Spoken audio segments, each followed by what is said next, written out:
I call the honourable member for Moncreiff.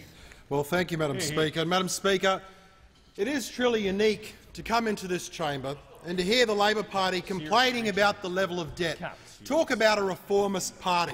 I mean, I found it fascinating, Madam Speaker, a couple of hours ago as I was flicking through the TV channels and I'd just watched the Treasurer outline the poor state of the nation's economy and the budget as a consequence, I should say, the national accounts, as a consequence of what was left behind by the Australian Labor Party. But at the conclusion of that press conference, Madam Speaker, I flicked the channel and I happened to see the Shadow Treasurer, the member for McMahon, at the box at the National Press Club.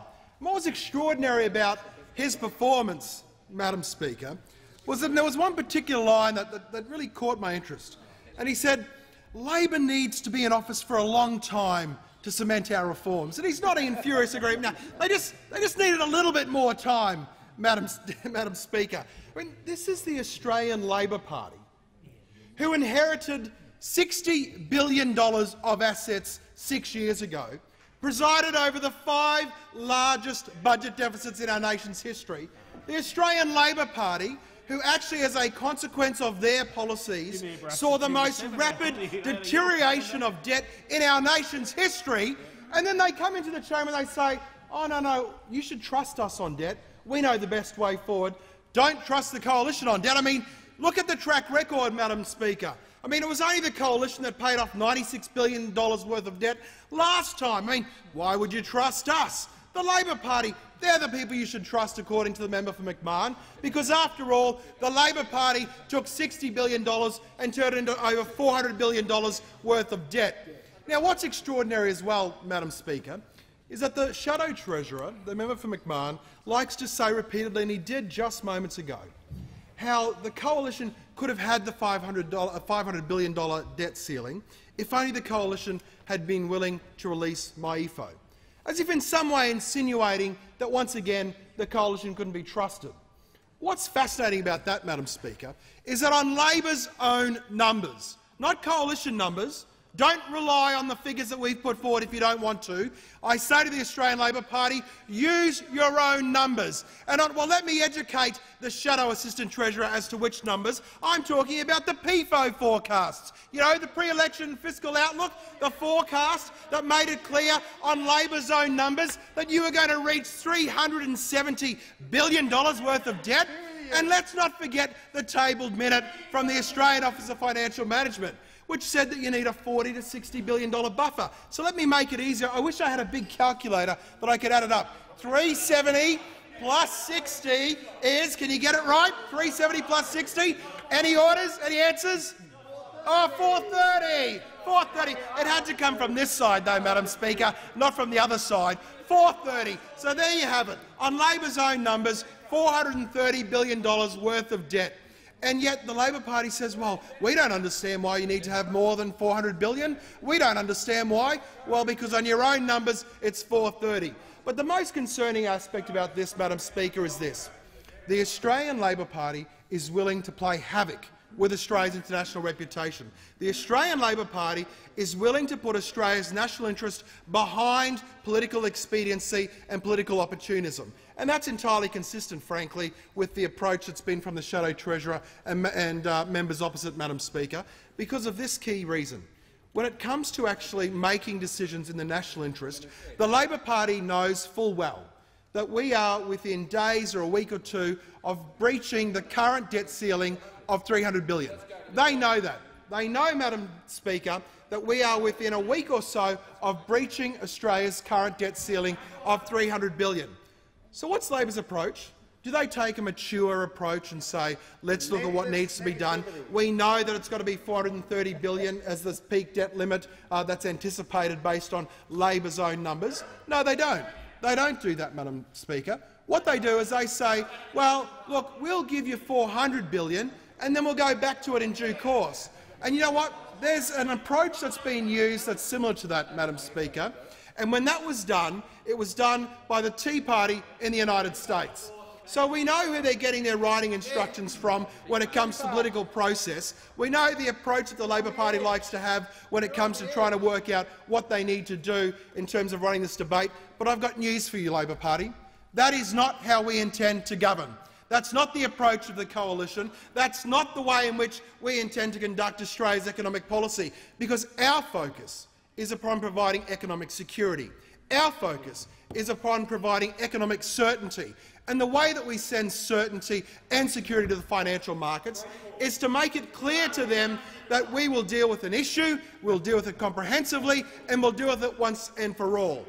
And it stands in stark contrast to Labor's approach, who say, well, let's just kick the can down the road a little bit further. I mean, what does it matter? $400 billion, let's just worry about it when we have to come back to it in 6 months' time or 12 months' time or something like that. That is what Labor has said should be the approach. Well, that's not our approach, Madam Speaker. Our approach is to say that we need the debt ceiling to be at $500 billion. Now, understandably, again, Labor gets confused because they think, of course, when they hear the word debt ceiling, that it actually means debt target. Labor thinks, well, if there's a $500 billion debt ceiling, then that means debt's going to $500 billion. Well, I've got news for the Australian Labor Party. It's not. It's not going to $500 billion. That's the ceiling. That's the maximum. That's the amount that we actually don't want to reach. And it stands in stark contrast to Labor's approach. So I say to the Shadow Treasurer, and I say to the Shadow Assistant Treasurer, who's over there as well, and also the Shadow Parliamentary Secretary, that what they need to realise is that we deal with the issue once and we deal with the issue finally. So, Madam Speaker, the other quite interesting approach that Labor's been taking as part of their literal interpretation of the term opposition has been the fact that they decided that in opposition that must mean that you oppose absolutely everything. I mean, you can almost see them sitting around the table saying, well, what are some other fascinating chances that we can opportunities that we can come up with to differentiate ourselves from the government? I know, the Shadow Treasurer would have said, I know, let's oppose them on some savings measures to show what a compassionate group the Australian Labor Party is and how rough and tough the coalition is. Let's oppose them on some of these mean, nasty savings measures that the coalition's come up with. And you can almost see them. They'd all be nodding in furious agreement, Madam Speaker. And why not start with, for example, $2.3 billion of savings in the education sector? But the only problem, Madam Speaker, the only problem with that is they were Labor's savings. They were the savings that the Australian Labor Party came up with. And so when they literally interpret the term opposition, what they're actually doing is opposing their own announced savings measures. So when the Shadow Treasurer stands up and talks about hypocrisy, well, I've got news for you, Shadow Treasurer. The greatest and most glaring example of hypocrisy in the parliament today is the fact that you are willing to stand up and oppose your own savings measures. $2.3 billion worth of saving measures announced by the Australian Labor Party, and now Labor says, no, we're opposed to them, we don't support them. In addition to that, Madam Speaker, there's some $13.4 billion of savings measures that this government's trying to take to reduce the mountain load of debt that we've been left behind by the Australian Labor Party, debt that we know is going to continue to accrue interest, debt that's currently running at $10 billion a year in interest repayments, $10 billion that could have been spent on, for example, Madam Speaker, new schools, new hospitals, new road projects, a whole raft of different approaches, Madam Speaker. But Labor says, no, we're opposed to those savings measures as well. So, you see, Madam Speaker, the Labor Party wants to have their cake and eat it too. They want to turn around and say, well, we want to make sure that debt stays lower, but yet they stand opposed to some $15 billion of savings measures. So how does the Labor Party compute that? You oppose $15 billion worth of saving measures, and yet you claim to be more concerned about keeping debt lower. And the simple, inescapable reality of this entire debate around Australia's debt ceiling is this. If Labor was willing to stand up and do the right thing, and to put Australia's national economic interest first, to put certainty and stability in the marketplace ahead of your own short-term political opportunism, you would know, based on the figures that I outlined before, Labor Party figures, that the best thing that you could do would be to increase Australia's debt ceiling to the $500 billion that was called for by the coalition, to not stand in the way with some silly game of $400 billion claims, and to do the right thing by the Australian people and to make a decision that ultimately is going to make a profound difference to making sure that we provide the certainty and stability that this nation so sorely needs after 6 years of mismanagement and debt-ridden rule under the Australian Labor Party.